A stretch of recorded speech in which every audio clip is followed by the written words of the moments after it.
అవమానించినట్లు.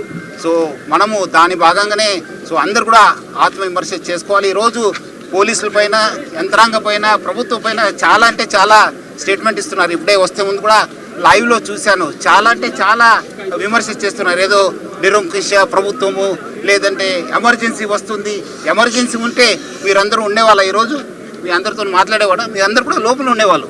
So అది అర్థం చేసుకోవాలి. చట్టం తను పని చేస్తుంది. డెఫినెట్లీ చట్ట భాగంగా ఏమైనా మనం డెఫినెట్లీ పోతాను, మనము అక్కడ సర్చ్ చేస్తాను, కావాల్సిన వాళ్ళని అరెస్ట్ చేస్తాను, చట్టం ముందు పెడతాను, అప్పుడు చట్టం చూసుకుంటుంది.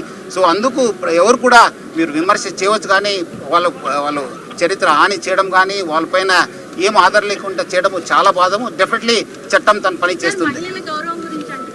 రాత్రి ఎన్టీవీ దేవి ఇంటికి వెళ్ళి చాలా అసభ్యంగా బిహేవ్ చేశారని ఆమె చెప్తుంది. సీఓ ఎన్టీవీ సీఓ వాళ్ళ వైఫ్ తోని కూడా చాలా అసభ్యంగా బిహేవ్ చేశారు. ఇది పోలీసింగ్, కరెక్ట్ పోలీసింగ్ అని అనుకుంటున్నారా? అంటే వాళ్ళు ఎందుకు కావాల్సిన వాళ్ళు కాదా? మనం పిలిపిస్తే రావాలి కదా. వాళ్ళు కాకుండా ఈరోజు ఒక మీ రిపోర్టరు మనము ఎట్లా పోవడానికి, రాత్రి పోవడానికి ప్రయత్నం చేశారు. ఏ ఆధార్ పైన పోతున్నారు? 5:30 టికెట్ బుక్ చేసి బ్యాంకాక్ పేరుతో వెళ్తున్నారు. కావాల్సింది ఆనే, మనకు కోఆపరేట్ చేయాలి కాదానే, చేయకుండా ఎందుకు పారిపోతున్నారు? ఎందుకు పోతున్నారు? మనం అలాంటి ఉన్నప్పుడు ఆయన ఇంటికి పోయినప్పుడు వాళ్ళు ఎందుకు తెలిసి మనకు కావాల్సిన వాడు వస్తానని చెప్పి వెళ్ళిపోయారు. ఎక్కడికి వెళ్ళిపోయారు అని ఈ రోజు కూడా పతా లేదు. ఎందుకు? చట్టం ముందు రండి కదా, చట్టంని ఫేస్ చేయండి కదా, అధికారం ముందు రండి.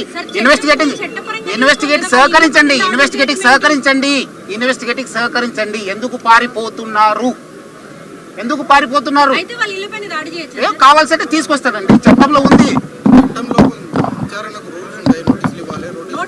కావాల్సిందండి నోటీస్ ఇస్తాను, రావాలి, వచ్చినప్పుడు మనకు పోతాను, ఇన్వెస్టిగేషన్ ఏం ఆధారం ఉంది దాని ప్రకారం చేస్తాను. మనం అదేం అట్లా ఏం లేదు, మనకు కావాల్సిన వాళ్ళు రావాలి, తీసుకొస్తాను, ఏముంది చట్టం.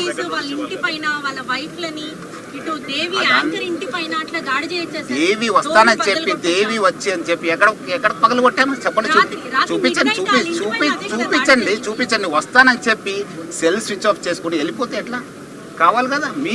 మీరు కరెక్ట్ ఉంటే రండి, ఇన్వెస్టిగేషన్కి సహకరించండి. మీరు తప్పు చేయకపోతే ఎందుకండి భయము? మహిళా ఆఫీసర్ని ఇట్లా పరిస్తారా? ఏం ఆధారం ఉంటుంది మీ దగ్గర? వాళ్ళు ఎట్లా జీవించాలి? వాళ్ళ కుటుంబంలో ఎంత పరిస్థితి? సిట్ అంటేనే ఇన్వెస్టిగేషన్. సిట్ కంటే వేరే ఇన్వెస్టిగేషన్ కి సిట్ ఏం వేరే ఏం లేదు మేడం. సిట్ ఎందుకు వేయాలండి నోటీసు? మనకు కావాల్సిన వాళ్ళు పిలిపిస్తాను, ఎంక్వైరీ చేస్తాను, మీరు రండి, పిలిపించినట్లు రావాలి కదా. ఎందుకు పారిపోతున్నారు? ఏదో నేను బ్యాంకాక్ వెళ్తున్నాను సార్, నేను ఇప్పుడు మీ సిఇఓ గారు ఎక్కడ ఉన్నారండి? రావాలి కదా.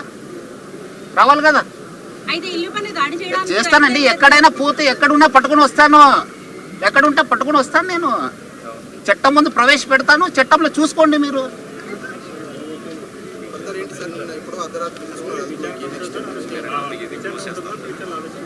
ఏది